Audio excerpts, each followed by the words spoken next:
Clôture de l'année au Collège des hautes études des stratégies et des défenses. Parrain d'une décision, le président centrafricain Faustin Archange Touadéra et son homologue congolais Félix Tshisekedi ont remis les diplômes aux différents auditeurs. Les États-Unis insistent sur la nécessité de promouvoir des élections transparentes, équitables et inclusives. C'est la secrétaire d'État adjointe par intérim et sous-secrétaire d'État aux affaires politiques des États-Unis, Victoria Nuland, qui l'a fait savoir au cours d'un entretien avec le président Félix Tshisekedi. Martin Fayulu va-t-il participer aux élections générales prévues cette année en République démocratique du Congo? Vous les suivrez ce vendredi en exclusivité à 21 h sur Télé 50. Prenez donc rendez-vous. À Niamey, capitale du Niger, des milliers de personnes ont manifesté ce jeudi en soutien au coup d'État qui a renversé le président Mohamed Bazoum. Bonsoir à tous, merci de choisir Télé 50 pour vous informer. Le président de la République centrafricaine, Faustin Archange Touadéra, était présent ce jeudi à la clôture de l'année académique au Tchèze, dont une décision était sous son parrainage. Avec son homologue congolais Félix Tshisekedi, ils ont remis les diplômes aux différents auditeurs. Au total, plus de 200 personnes qui ont été formées, civiles tout comme militaires, durant cette année. C'est toute l'élite politique, civile, tout comme militaire qui participe à cette double cérémonie à la fois de clôture de l'année académique 2022 et du lancement de la prochaine année. À l'honneur, les auditeurs formés certes, mais plus particulièrement le président de la RCA, Faustin Archange Touadéra, venu spécialement parce que parrain de la 8e session ordinaire du Collège des hautes études de stratégie et de défense. Ce jeudi, les deux présidents clôturent aussi donc la 6e promotion spéciale du CHESD, mais également la 6e promotion ordinaire et spéciale de l'ESAM, l'école supérieure de l'administration militaire. Les différents lauréats symboliquement choisis ont reçu des mains des chefs d'État leur diplôme. Je voudrais féliciter les lauréats du jour et le commandement du CHESD pour la réussite de cette formation. Vous avez tous nos encouragements. Ainsi, je déclare close l'année académique 2022-2023 et ouverte l'année académique 2023-2024. D'autres temps forts ont marqué cette cérémonie en dehors des allocutions des officiers généraux et du vice-premier ministre de la Défense, la remise des cadeaux du CHESD au président de la République. Le plus haut établissement de formation stratégique et de la défense a reçu à ce jour des officiers venus de presque toute l'Afrique centrale, notamment du Burundi, du Cameroun, du Gabon, du Bénin, de la RCA, de la République du Congo, du Mali ainsi que de l'Angola. La cérémonie a été clôturée par la visite guidée du CHESD. Coopération RDC-USA, elle était attendue. Le président de la République a, juste après la clôture de l'année au Tchèze, rencontré la sous-secrétaire d'État américaine Victoria Nuland, qui était accompagnée de l'ambassadrice des USA en République démocratique du Congo, Lucie Temlen. La grande annonce, c'est cette aide humanitaire de plus de 48 millions de dollars qu'accordent les États-Unis à la République démocratique du Congo pour faire face à la crise sécuritaire dans l'est du pays. Des échanges ont porté également sur le processus électoral. Les USA disent vouloir promouvoir des élections transparentes et équitables, mais en réaction, pour l'éditorialiste Jean-Marie Kassamba, les enjeux de cette visite sont géostratégiques dans le contexte de l'avancée de la Russie en Afrique. Que dire de la diplomate américaine qui est venue chez nous depuis hier et qui sera reçue par Félix Tshisekedi tout à l'heure, président de la République? Tout simplement, c'est de la reconfiguration. C'est tout simplement du lobbying, mais aussi une certaine panique dans le chef de l'Occident vis-à-vis de beaucoup de pays d'Afrique.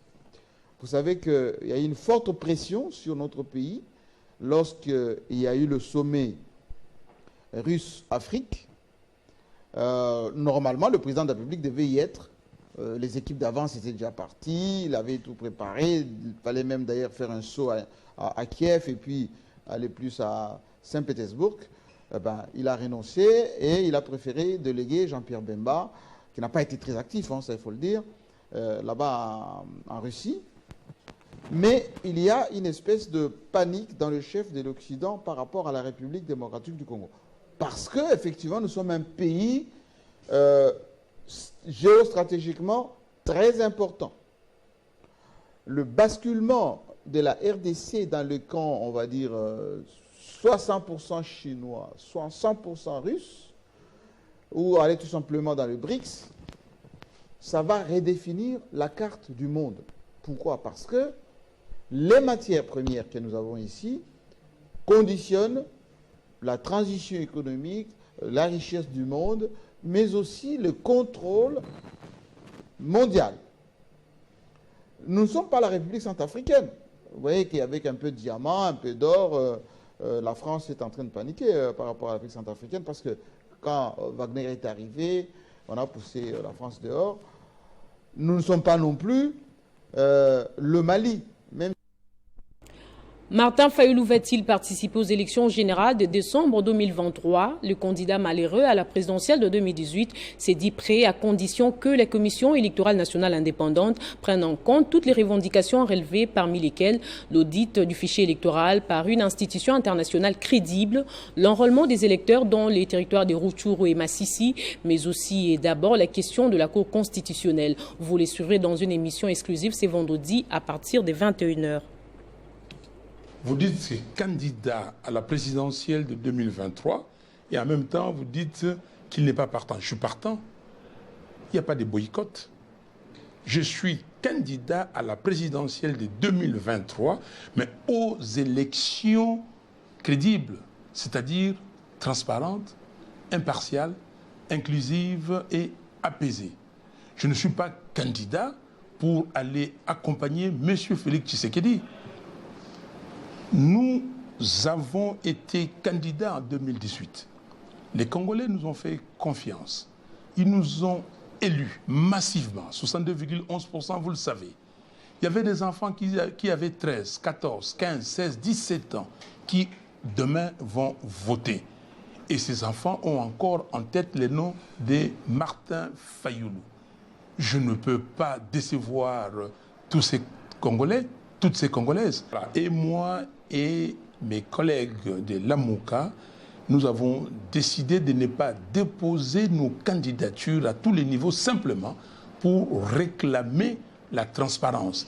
Et la transparence à ces niveaux commence par les fichiers électoraux.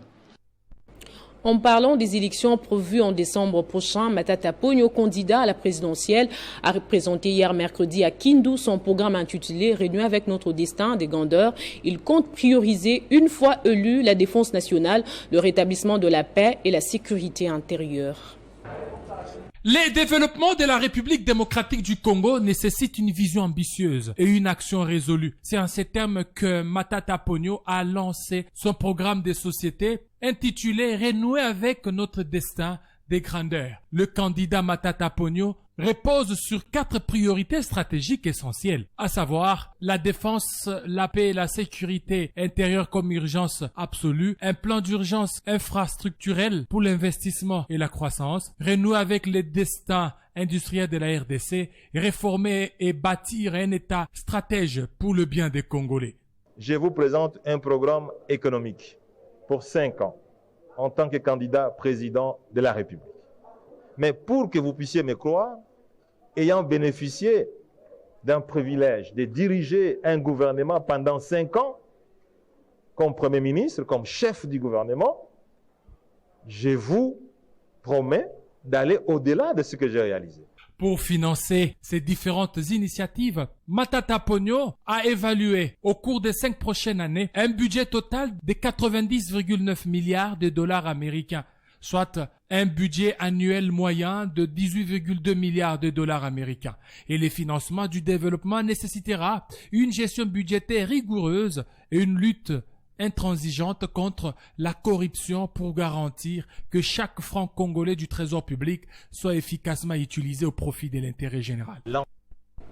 Revenons d'Issiro dans le Haut-Ouélé via Bunia en Ituri. Le vice-premier ministre et ministre de l'Intérieur, Peter Kazadi, est arrivé mercredi à Kisangani, dans la Tchopo, où il a été accueilli au pied de l'avion par la gouverneure Madeleine Nikomba et le comité provincial de sécurité. L'occasion faisant les larrons, il lui a été présenté les présumés criminels ayant endeuillé les familles dans la commune de Lubunga. Il est 12h locales lorsque cet appareil foule le sol Bououmi via l'aéroport international de Bangboka. À son bord, le vice-premier ministre, ministre de l'Intérieur, Peter Kazadi Kakonde. Il est accueilli au bas de la passerelle par la gouverneure de la Chopo, Madeleine Nikomba Sabangu, et les membres du comité provincial de sécurité, les membres du gouvernement provincial, les agents du gouvernorat, ainsi que les cadres et militants de l'UDPS et autres partis politiques membres de l'Union sacrée de la nation. Juste après, les cortèges se dirigent vers les gouvernorats des provinces. Quelques minutes après, le VPM de l'Intérieur va présider la réunion du Conseil provincial de sécurité. Ensuite, il s'est exprimé devant une population venue nombreuse au gouvernorat de province. Le président de la République m'a envoyé vous voir parce que les rapports que nous avons à Kinshasa démontrent que l'insécurité est observable ici. C'est pourquoi il m'a envoyé voir les autorités d'ici en commençant par les gouverneurs et tous ses collaborateurs pour mieux comprendre la situation et prendre les dispositions pour lui faire rapport. Au sortir du Conseil provincial de sécurité, il a été présenté au VPM de l'Intérieur les présumés malfrats impliqués dans le conflit Mbolé et Lengola ayant causé mort d'hommes et désolation dans la commune de Lubunga et ses environs. Ils ont été arrêtés notamment à Ngenengene, à Kubabu et dans la commune de Lubunga. Personne n'est plus fort que l'État. Aujourd'hui, vous êtes arrêtés et on va vous appliquer toute la rigueur de la loi. Un procès tant attendu par la population boyomaise. Et dans le Haut-Lomami, les motocyclistes ont observé une grève mercredi qui a paralysé les transports en commun. C'est ainsi que la gouverneure de province, Isabelle Yumba Kalinga, a dépêché rapidement son ministre des Finances qui a échangé avec les motards qui se plaignent de la multiplicité des taxons. La ville de Kamina s'est réveillée ce mercredi 2 août 2023 à une journée sans moto. Les motocyclistes, communément appelés motards, se plaignent de la multiplicité des taxes par certains services de l'État. Ici, la mairie avec la taxe journalière, la commune avec l'autocollant et la DRHL avec l'autorisation des transports, vignettes et patentes. Ces mécontentements ont paralysé les transports en commun dans la ville de Kamina. Aussitôt informée, la gouverneure du Haut-Lomami, Yumba Kalenga Mushimbi Isabelle, a dépêché les ministres des Finances Yumba Mwana Bouta Samuel afin d'échanger avec les manifestants sur la dite situation. Sur place, le ministre des Finances a appelé les manifestants au calme car la gouverneure a déjà suspendu toutes ces taxes afin que la quiétude règne. Une solution saluée par les motocyclistes, occasion pour le président de Montard d'inviter ces derniers au calme et de faire paisiblement le travail. Les motards se sont plaints, ils se sont retrouvés avec beaucoup de taxes. D'ici là, il y a la DRHL qui a imposé de vendre, je crois, trois taxes. L'autorisation de transport, vignettes, patentes, tout ça. La mairie aussi est en train de vendre la taxe journalière. Il y a les bourgmestres, eux aussi veulent vendre l'autocollant. Tout ça, ça a généré beaucoup de problèmes au sein de notre association de motards. Alors les motards se sont pris en charge, ils se sont soulevés et ils sont venus voir le gouverneur. Malheureusement, il est représenté par le ministre des Finances. Il a dit que toutes les taxes, jusqu'à preuve du contraire, toutes les taxes ne seront plus exécutées. La paix sociale du Haut-Lomami reste un cheval de bataille pour l'autorité de province. Après les territoires des Bumba, le gouverneur de la Mongala est arrivé à Lissala, chef-lieu de sa province, dans la soirée du mercredi où un accueil chaleureux lui a été réservé devant la population mobilisée massivement pour venir l'écouter. César Limbaya, comme partout ailleurs, prêcher l'unité et l'amour, qui sont des recommandations qui entrent dans les visions du chef d'Ilita. C'est l'ambiance qu'a vécu Lissala, chef-lieu du territoire de la Mongala, à l'occasion de l'arrivée du gouverneur César Limbaya, après un long séjour de travail dans la capitale Kinshasa et dans les territoires de Bumba. Les membres du gouvernement provincial, les autorités civiles et militaires, les membres de partis politiques, plusieurs sympathisants, tous, ont effectué les déplacements au port de l'Onatra. Ensuite, le cortège de César Limbaya s'est dirigé au gouvernorat, où dans son discours, comme partout ailleurs, a appelé les Mongalaises et Mongalais à l'unité. C'est que moi et les députés avons gagné dans la Mongala et qu'il n'y a plus de querelles, mais d'autres veulent que les querelles reprennent. Ils cherchent à instaurer instabilité dans les institutions provinciales, de dire à tel ou tel autre de démissionner pour que le gouvernement tombe. J'appelle à l'unité pour construire le pays.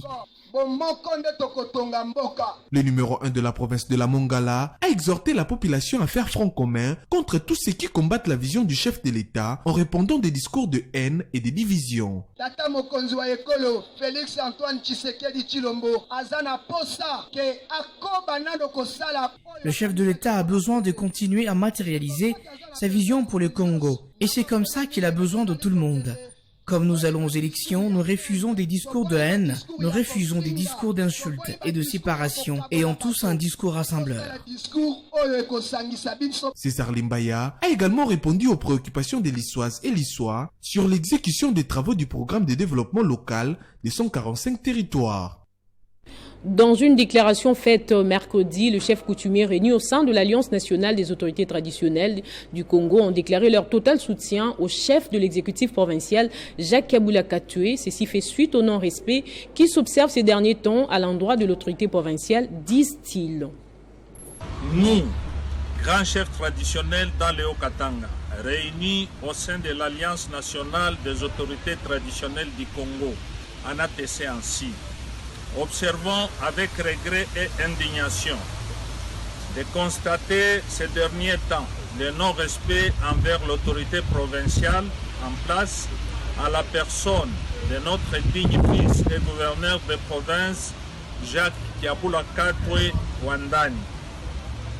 Il est exposé aux injures, humiliations, mépris, non-respect par les individus mal intentionnés et bien identifiés par les services compétents de la justice, à qui nous demandons une investigation pour mettre fin à ce genre de barbarie, frisant ainsi notre tradition légendaire dans notre province hospitalière, le Haut-Katanga. Nous appelons les uns et les autres au respect mutuel et à la cohésion pacifique de la province. Notez bien, le Haut-Katanga n'est pas orphelin. Nous sommes là, nous, chefs traditionnels, portons un soutien et un attachement indéfectible à notre cher et digne fils, son Excellence Jacques Kabula Katoué, gouverneur de province du Haut-Katanga. À bon entendeur, salut. À l'occasion de la Journée internationale de la femme africaine et pour soutenir la vision du chef de l'État sur la promotion de la masculinité positive, Nathalie Aziza Mounana a honoré en séjour spécial les personnels militaires et policiers féminins de la République démocratique du Congo pour leur rôle crucial dans le maintien de la paix.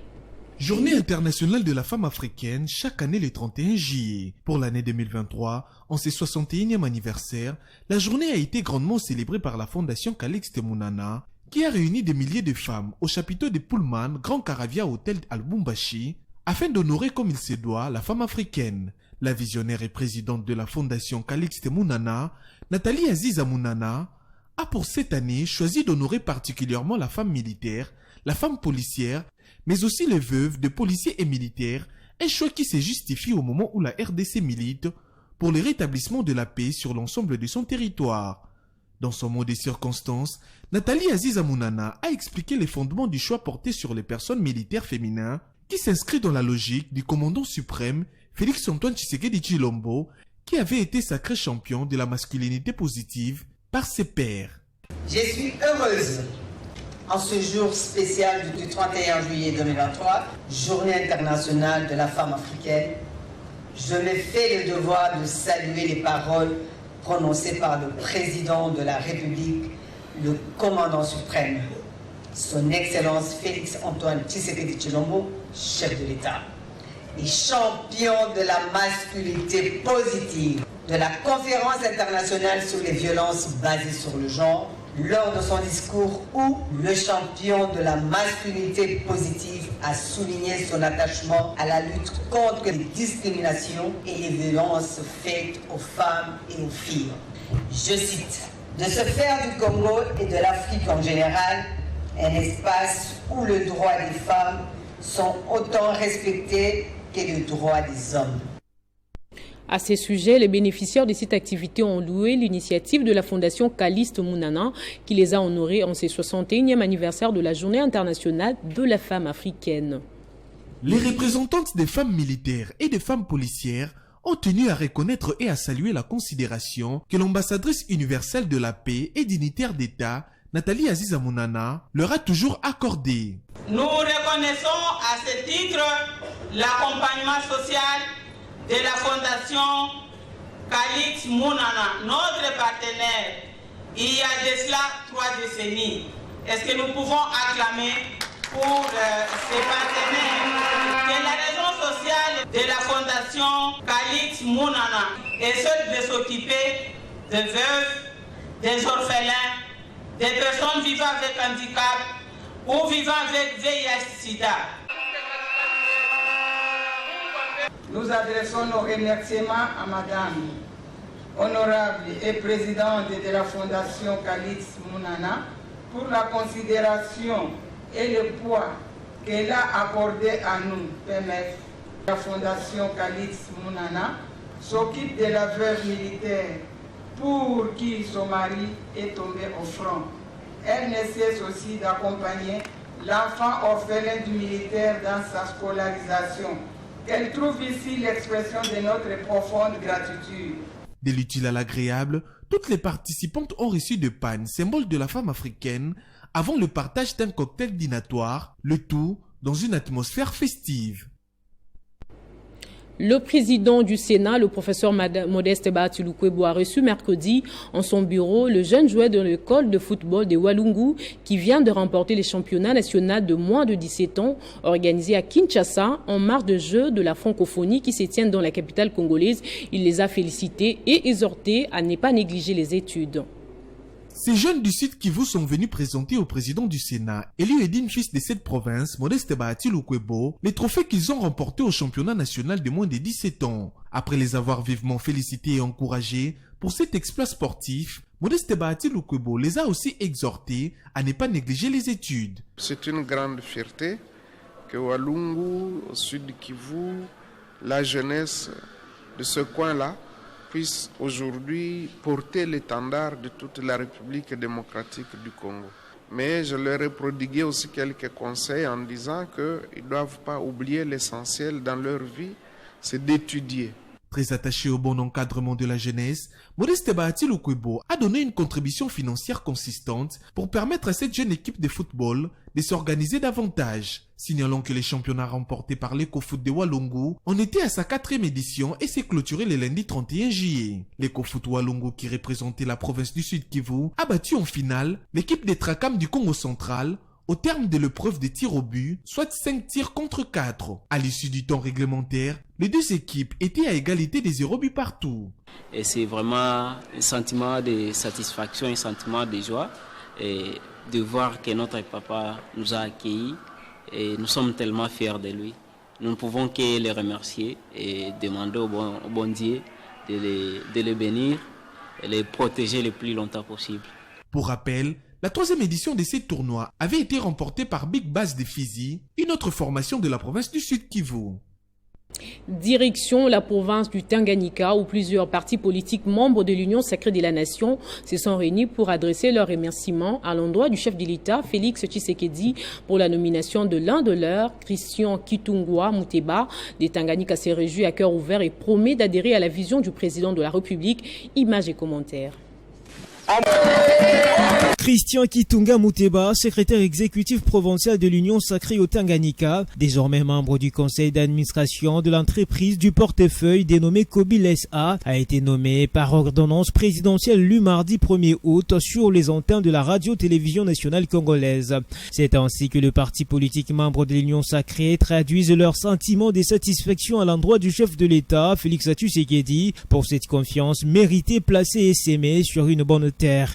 Regroupement des partis politiques de l'Union sacrée de la nation Tanganyika, tenons à remercier le président de la République pour la désignation de ce digne fils qui fait la fierté de la province du Tanganyika et qui incarne l'efficacité de la vision du chef de l'État, Félix Antoine Tshisekedi Tshilombo. Par cette nomination, le président de la République vient de réaffirmer son attachement à la province du Tanganyika. À cet effet, nous vous rassurons, Excellence, Monsieur le Président de la République, de notre mobilisation et soutien indéfectible aux prochaines élections prévues en décembre 2023. Encore mille merci au président de la République pour cette décision qui soulage les Tanganiquais. Christian Kitunga Muteba est alors appelé à redorer les blasons de son mandat. Le Tanganyika s'est réjoui à cœur ouvert une adhésion totale de ce dernier à la droite vision du commandant suprême des forces armées de la RDC, Félix-Antoine Tshisekedi Tshilombo. Et pour finir, à Niamey, capitale du Niger, des milliers de personnes ont manifesté ce jeudi en soutien au coup d'État qui a renversé le président Mohamed Bazoum. Les manifestants, dont certains brandissaient des drapeaux russes, ils se sont rassemblés dans le centre de la capitale, à la place dite Indépendance, à l'appel du M62, une coalition d'organisations de la société civile souverainiste. Héritier Ntambois signe ce reportage. C'est à l'occasion des 63 ans de l'indépendance du pays, ancienne colonie française, que ce rassemblement à l'appel du M62, une coalition d'organisations de la société civile souverainiste, a eu lieu pour soutenir les auteurs du coup d'État ayant renversé le président Mohamed Bazoum, séquestré depuis 8 jours. Des milliers de partisans de la Jointe se sont rassemblés ce jeudi à Niamey, capitale du Niger, pour soutenir les putschistes. Lors de la manifestation, certains Nigériens brandissent des grands drapeaux russes. Par contre, la France, ex-puissance coloniale, est ici poussée à la porte. Ces manifestants se sont rassemblés à la place dite Indépendance. Il faut que l'armée française n'ait qu'à dégager. Ils n'ont rien à voir ici au Niger. C'est eux-mêmes les terroristes.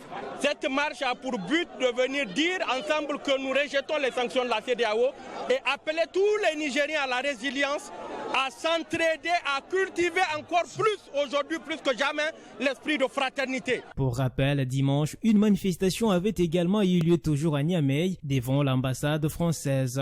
Des craintes que la situation ne dégénère, le président américain Joe Biden a appelé dans la matinée de ce jeudi à la libération immédiate du président Mohamed Bazoum, qui est retenu contre son gré depuis une semaine par des militaires.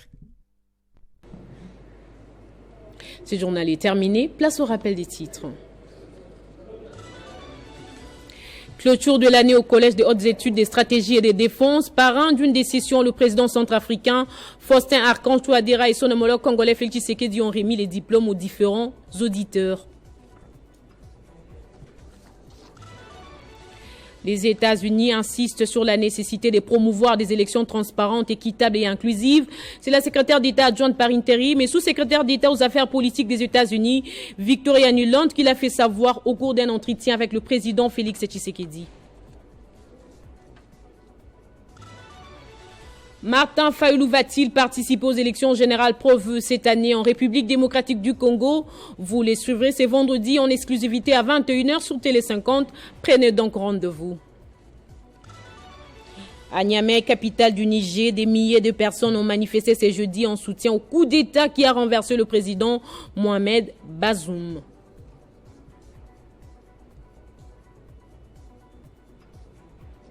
C'en est complètement fini avec cette édition. Restez avec nous sur l'Espace 50 pour plus d'informations.